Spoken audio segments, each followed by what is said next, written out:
আজকের গুরুত্বপূর্ণ আঞ্চলিক সংবাদে সবাইকে জানাই স্বাগতম। আজ হলো 7 ডিসেম্বর রবিবার। আজকের সন্ধ্যার বরাক উপত্যকা তথা আসাম এবং দেশের গুরুত্বপূর্ণ বিশেষ বিশেষ খবর হলো: জানুয়ারিতে শিলচরের এলিভেটেড করিডোর নির্মাণ কাজ শুরু হওয়ার সম্ভাবনা, বললেন মুখ্যমন্ত্রী হিমন্ত। মধুরাঘাটে সেতুর শিলান্যাস হিমন্ত বিশ্ব শর্মার। 15 ডিসেম্বর থেকে হাইলাকান্দিতে 5 দিনের উদ্যোগ উৎসব। 26-এর নির্বাচনে হাইলাকান্দি বিধানসভায় বিজেপির প্রার্থী কে হবেন, এই প্রশ্নের সম্ভাব্য ইঙ্গিত মিলল মুখ্যমন্ত্রী হিমন্ত বিশ্ব শর্মার সফরে। বড় লোক হচ্ছেন কল্যাণ, প্রার্থী নিয়ে ইঙ্গিত মুখ্যমন্ত্রীর। প্রকল্পের সুবিধা পেতে মহিলাদের 3টির বেশি সন্তান থাকা চলবে না, বললেন হিমন্ত বিশ্ব শর্মা। গণিরগ্রাম রাজনগর ফেরিঘাটে সেতু নির্মাণের কাজে অগ্রগতিতে সন্তোষ, হাইড্রোলিক সার্ভে সম্পন্ন। শ্রীভূমি জেলায় পিএমওয়াই প্রকল্পে 41,000 পরিবার উপকৃত হবে, বললেন মন্ত্রী রঞ্জিত কুমার দাস।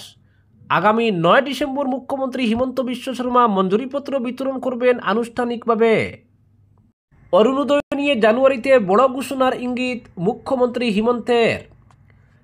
জানুয়ারিতে আনুষ্ঠানিক মিত্রতার ইঙ্গিত গৌরব গগৈর। কংগ্রেস থেকে ইস্তফা তথ্য প্রযুক্তি বিভাগের সভাপতি প্রফুল্ল কুমার দাসের। ইন্ডিগো সংকটে কঠোর কেন্দ্র, টিকিটের দামে টানা হলো লাগাম। শিলচর গুয়াহাটি সর্বোচ্চ ভাড়া 7,000। এবং সর্বশেষ খবরটি হলো ভেন্টিলেশনে ইন্ডিয়া জোট, বেসুরো ওমর আবদুল্লাহ। এবারে শুনুন বিস্তারিত খবর। জানুয়ারি মাসে শিলচরের প্রস্তাবিত এলিভেটেড করিডোর নির্মাণ কাজ শুরু হওয়ার সম্ভাবনা রয়েছে। এলিভেটেড করিডোর নির্মাণ কাজের সময় যানজট সমস্যা নিরসন সহ নাগরিকদের মতামতের পর জেলা কমিশনার একটি প্রতিবেদন দাখিল করবেন। ডিসেম্বর মাসে এই প্রতিবেদন সহ যাবতীয় কাজকর্ম শেষ হবার পর জানুয়ারি থেকে শিলচরের এলিভেটেড করিডোরের নির্মাণ কাজ শুরু হবে। আজ শিলচরের সাংবাদিকদের মুখোমুখি হয়ে একথা জানান মুখ্যমন্ত্রী ডক্টর হিমন্ত বিশ্ব শর্মা। বরাক উপত্যকার দ্বিতীয় দিনের সফরে মুখ্যমন্ত্রী হিমন্ত বিশ্ব শর্মা শিলচর শহরের মধুরাঘাটে বরাক নদীর উপর আরও একটি নতুন সেতুর শিলান্যাস করেন। তার সঙ্গে উপস্থিত ছিলেন মন্ত্রী কৌশিক রায়। দীর্ঘদিন ধরে এলাকার মানুষের দাবি ছিল নতুন একটি সেতু নির্মাণের। শেষ পর্যন্ত সেই দাবি পূরণ হতে চলেছে। এই সেতু নির্মাণের জন্য সরকার 101 কোটি টাকা বরাদ্দ করেছে। সেতুটির দৈর্ঘ্য হবে 340 মিটার। আগামী 2 বছরের মধ্যে নির্মাণ কাজ সম্পন্ন করার লক্ষ্য নির্ধারণ করা হয়েছে। কেন্দ্রীয় সড়ক ও পরিকাঠামো তহবিলের অধীনে বরাক নদীর উপর শিলচর মধুরাঘাটের গান্ধীঘাটে আরসিসি সেতুর শিলান্যাস করেন মুখ্যমন্ত্রী হিমন্ত বিশ্ব শর্মা। আজ সকালে শিলান্যাস করা এই সেতুর প্রকল্প ব্যয় 101 কোটি টাকা ধার্য করা হয়েছে।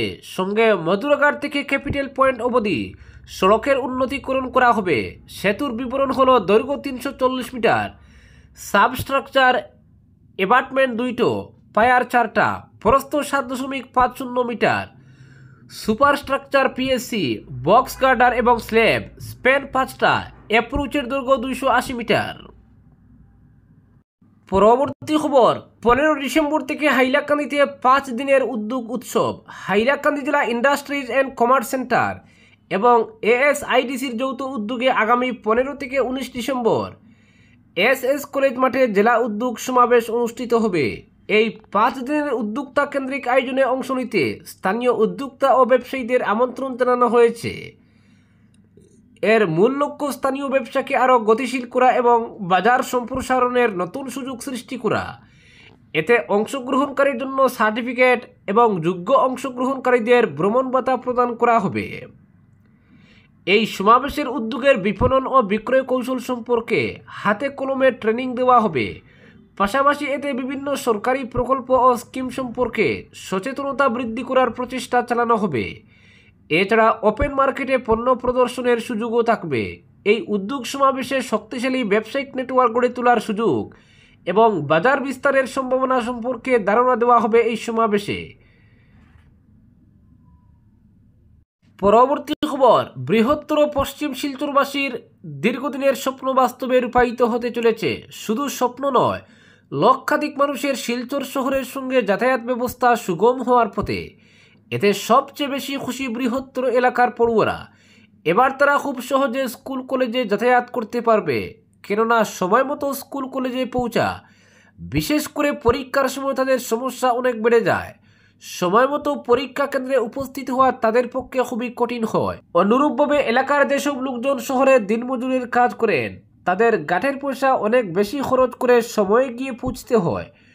গণিগ্রাম রাজনগর ফেরিঘাটে বরাক সেতু হয়ে গেলে এসব সমস্যার সমাধান হয়ে যাবে বলে স্থানীয়রা মত প্রকাশ করেন। এলাকার মানুষের দীর্ঘদিনের দাবির পরিপ্রেক্ষিতে এখানে বরাক নদীর উপর আরেকটি সেতু নির্মাণের প্রবল সম্ভাবনা দেখা দিয়েছে। বহু প্রতীক্ষিত কাছাড়ের গণিগ্রাম রাজনগর ফেরিঘাটে বরাক সেতু নির্মাণের হাইড্রোলিক সার্ভে সম্পন্ন হয়েছে। এতে খুশির জোয়ার বইছে এলাকায়। বিজেপি সরকারের মাত্র 10 বছর কার্যকালে বরাক নদীর উপর বাঁশকান্দির শিলঘাট, শিলচর শহরতলির দুধপাতিল অন্নপূর্ণা ঘাট, বেরেঙ্গার বাদরিঘাট, শিলচরের সদরঘাট সেতুর উপর এবার বহু প্রতীক্ষিত গণিগ্রাম রাজনগর ফেরিঘাটে সেতু নির্মাণের মহড়া শুরু হয়ে গেছে। হাইড্রোলিক সার্ভের পর গণিগ্রাম রাজনগর ফেরিঘাট বরাক সেতু নির্মাণ কমিটির কর্মকর্তারা এক সাংবাদিক সম্মেলন করে তাদের দীর্ঘদিনের দাবি পূরণ হবে বলে আশা প্রকাশ করেছেন। আগামী বিধানসভা নির্বাচনের প্রাক্কালে এই সেতুর নির্মাণ কাজ শুরু করার দাবি নিয়ে তারা মুখ্যমন্ত্রী হিমন্ত বিশ্ব শর্মা ও বরাক উপত্যকা উন্নয়ন মন্ত্রী কৌশিক রায়ের দ্বারস্থ হবেন বলে জানিয়েছেন। অপরদিকে শনিবার শ্রীভূমি সফরে আসেন পঞ্চায়েত ও গ্রাম উন্নয়ন, বিচার বিভাগ, সাধারণ প্রশাসন ও পর্যটন দফতরের মন্ত্রী রঞ্জিত কুমার দাস।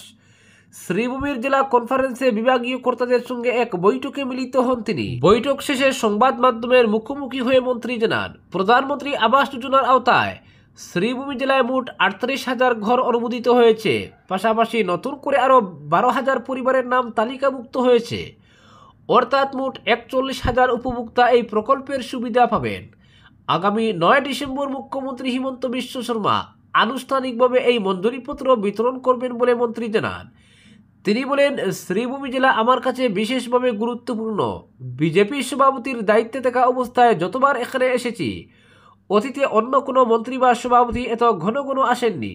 মন্ত্রী আরও জানান, পিএমএওয়াই প্রকল্পের মাধ্যমে শ্রীভূমি জেলায় কোনো কাঁচাঘর না রাখার লক্ষ্য নিয়েছে সরকার। প্রকৃত দরিদ্র কেউ তালিকার বাইরে থাকলে তাকে অন্তর্ভুক্ত করা হবে। তবে পাকা বাড়িতে বসবাসকারী কেউ ভুয়োভাবে সুবিধা নিলে তা কোনোভাবেই বরদাস্ত করা হবে না। এই পুরো প্রকল্প বাস্তবায়নে 709 কোটি টাকা ব্যয় হবে বলে তিনি উল্লেখ করেন। পরবর্তী খবর, জানুয়ারিতে আনুষ্ঠানিক মিত্রতার ইঙ্গিত গৌরবের। হিমন্ত বিশ্ব শর্মা মুখ্যমন্ত্রী পদে থাকা পর্যন্ত 6 জনগোষ্ঠীর প্রাপ্য অধিকার লাভ হবে না। সামাজিক ন্যায়ের ক্ষেত্রে মুখ্যমন্ত্রী সিরিয়াস নন, এই মন্তব্য করেছেন প্রদেশ কংগ্রেস সভাপতি গৌরব গগৈ। ডিব্রুগড়ে আয়োজিত এক সাংবাদিক সম্মেলনে এভাবেই মুখ্যমন্ত্রীকে আক্রমণের লক্ষ্য করে নেন প্রদেশ কংগ্রেস সভাপতি। তিনি বলেন, 6 জনগোষ্ঠীর জনজাতিকরণ নিয়ে মুখ্যমন্ত্রীর সংকল্প ব্যর্থ হয়েছে। সামাজিক ন্যায় প্রদানের ক্ষেত্রে রাহুল গান্ধী বা মল্লিকার্জুন খাড়গে যতটা সিরিয়াস, মুখ্যমন্ত্রী হিমন্ত বিশ্ব শর্মা ততটা সিরিয়াস নন। মুখ্যমন্ত্রী কেবল কোথায় জমি খালি পড়ে আছে, কোথায় বাগান, সে নিয়ে সিরিয়াস। ফলে রাজ্যের জনগণও বুঝে গেছেন যে হিমন্ত বিশ্ব শর্মা মুখ্যমন্ত্রী পদে থাকা পর্যন্ত যেমন জনজাতিরা প্রাপ্য অধিকার পাবে না, তেমনি 6 জনগোষ্ঠীর জনজাতিকরণ লাভও হবে না। তিনি বলেন, 6 জনগোষ্ঠীর জনজাতিকরণ প্রসঙ্গে কংগ্রেসের অবস্থান স্পষ্ট। কংগ্রেস 6 জনগোষ্ঠীর জনজাতিকরণ চায়। গৌরব গগৈ আরও বলেন, রাজ্যে বর্তমানে রাজতন্ত্র চলছে। দিশপুরের রাজা আছেন, সেই রাজা তার ইচ্ছে মতো কাজ করেন। ফলে কোনো সরকারি কর্মচারী বা অফিসার প্রতিবাদ করলে সরকার প্রতিবাদকারীদের চাকরি থেকে ছাঁটাই করে দেয়। সে 108-এর কর্মচারী হন আর পলিটেকনিকের ফ্যাকাল্টি হন, রাজতন্ত্রে তাই হচ্ছে। মিত্রতা প্রসঙ্গে সাংবাদিকদের এক প্রশ্নের জবাবে প্রদেশ কংগ্রেস সভাপতি গৌরব গগৈ জানুয়ারিতে আনুষ্ঠানিকভাবে মিত্রতা ঘোষণার ইঙ্গিত দেন। সেই আগের সুরেই গৌরব বলেন, প্রত্যেক দলের মতামত নিয়ে জানুয়ারিতে আনুষ্ঠানিক সিদ্ধান্ত হবে। তার মতে একটি দলই কেবল সংবাদ মাধ্যমে তাদের কথা বলছে, অন্য দলের কথারও সমান গুরুত্ব রয়েছে। ফলে আলোচনা করে জানুয়ারি মাসের মধ্যে সিদ্ধান্ত নেওয়া হবে। অন্যদিকে বিরোধীদের মিত্রতা নিয়ে ফের প্রতিক্রিয়া ব্যক্ত করেছেন বিধায়ক অখিল গগৈ। তার স্পষ্ট কথা, বিজেপিকে পরাজিত করার জন্য যত শীঘ্রই বিরোধীদের মধ্যে আসন রফা হয়ে যাওয়া দরকার। এ কাজে দেরি হলে লড়াই কঠিন হয়ে পড়বে।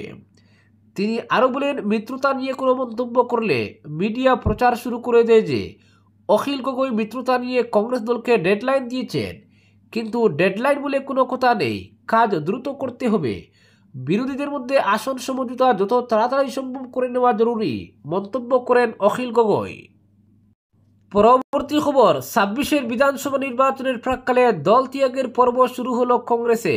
এই নির্বাচনের আগে কংগ্রেসে প্রথম বড় ধাক্কা দিলেন যুবনেতা প্রফুল্ল কুমার দাস। শনিবার আসাম প্রদেশ কংগ্রেস কমিটির সামাজিক মাধ্যম ও তথ্য প্রযুক্তি বিভাগের সভাপতি পদ থেকে তিনি পদত্যাগ করেন। গৌরব গগৈ আসাম প্রদেশ কংগ্রেস সভাপতি হওয়ার পরই তিনি সামাজিক মাধ্যম ও তথ্য প্রযুক্তি বিভাগের প্রধানের দায়িত্ব অর্পণ করেন প্রফুল্ল কুমার দাসকে। এই বিভাগে দাসের সহযোগী হিসেবে মনোনীত হয়েছিলেন সাংসদ প্রদ্যুৎ বরদলৈর পুত্র প্রতীক বরদলৈ। সামাজিক মাধ্যম পরিচালনার দায়িত্বে থাকা গুরুত্বপূর্ণ নেতার দল ত্যাগ স্বাভাবিকভাবেই বিধানসভা নির্বাচনের আগে কংগ্রেস ও গৌরব গগৈকে সমস্যায় ফেলবে, সেটা নিশ্চিত। পরবর্তী খবর, ২০২৬-এর নির্বাচনে হাইলাকান্দি বিধানসভা বিজেপির প্রার্থী কে হবেন, এই প্রশ্নের সম্ভাব্য ইঙ্গিত মিলল মুখ্যমন্ত্রী হিমন্ত বিশ্ব শর্মার সফরে। হাইলাকান্দিতে সরকারি কর্মসূচি শেষ করে সাংবাদিকদের সঙ্গে কথা বলতে গিয়ে মুখ্যমন্ত্রী জানান, বর্তমান সরকার যেসব জনকল্যাণমূলক প্রকল্প বাস্তবায়ন করেছে তার ফলে গোটা রাজ্যে বিজেপির একটি শক্তিশালী ঢেউ তৈরি হয়েছে। দল কতটি আসন পাবে তা এখনই বলা কঠিন হলেও ২০২৬-এ আবারও বিজেপি যে সরকার গড়বে এটা নিশ্চিত, মন্তব্য করেন তিনি। সাংবাদিকদের সঙ্গে আলাপ শেষ করে মুখ্যমন্ত্রী নিজের কনভয়ের দিকে যাওয়ার সময় জেলা বিজেপি সভাপতি কল্যাণ গোস্বামী তাকে প্রণাম করেন।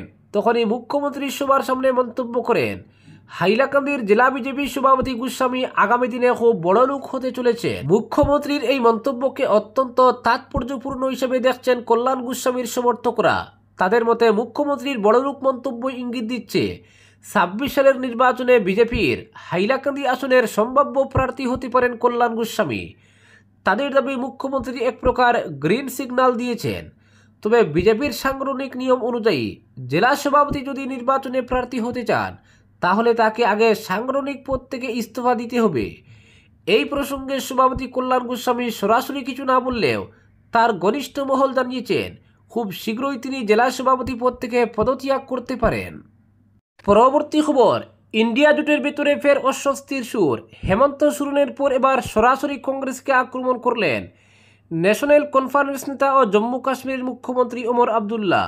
সর্বভারতীয় এক সংবাদ মাধ্যমের অনুষ্ঠানে তিনি বলেন, ইন্ডিয়া জোট এখন ভেন্টিলেশনে রয়েছে। আবদুল্লাহর অভিযোগ, জোট গঠনের সময় নীতিশ কুমারের অবদানকে যথাযথ সম্মান দেওয়া হয়নি। তার মতে সেই অবহেলার ফলে নীতিশ বিজেপির দিকে ঝুঁকেছেন। তিনি আরও জানান, এক বৈঠকে নীতিশকে জোটের কনভেনার করার প্রস্তাব উঠলেও অন্য এক নেতা তা খারিজ করে দেন। বিহার বিধানসভা নির্বাচনের ফলাফলকে সামনে রেখে আবদুল্লাহ বলেন, এই পরাজয় জোটকে গভীর হতাশায় ডুবিয়েছে। তার মতে এখন এমন একজন শক্তিশালী নেতৃত্ব প্রয়োজন যিনি এই হতাশা থেকে দলকে টেনে তুলতে পারবেন। ঝাড়খণ্ড মুক্তি মোর্চার প্রসঙ্গ টেনে তিনি প্রশ্ন তুলেন, যদি কাল তারা চলে যান তাহলে দায় কার? রাহুল গান্ধীর সাম্প্রতিক অভিযোগ নিয়েও মন্তব্য করেন ওমর আবদুল্লাহ। তিনি ইলেকট্রনিক ভোটিং মেশিনে কারচুপির অভিযোগ মানতে নারাজ হলেও বলেন, নির্বাচনে অন্যভাবে কারচুপি সম্ভব। সবচেয়ে সহজ উপায় হলো ভোটার তালিকায় কারচুপি করা অথবা নির্বাচনী এলাকা পুনর্নির্মাণ। কেন্দ্রীয় সরকারের সঙ্গে সম্পর্ক নিয়েও স্পষ্ট অবস্থান জানান তিনি। আবদুল্লাহর বক্তব্য, উন্নয়নের স্বার্থে কেন্দ্রের সঙ্গে সমন্বয় করে কাজ করতে তার আপত্তি নেই, তবে এর অর্থ এই নয় যে তিনি বিজেপির সঙ্গে জোট করবেন। আজকের বিশেষ সংবাদ এখানেই সমাপ্ত।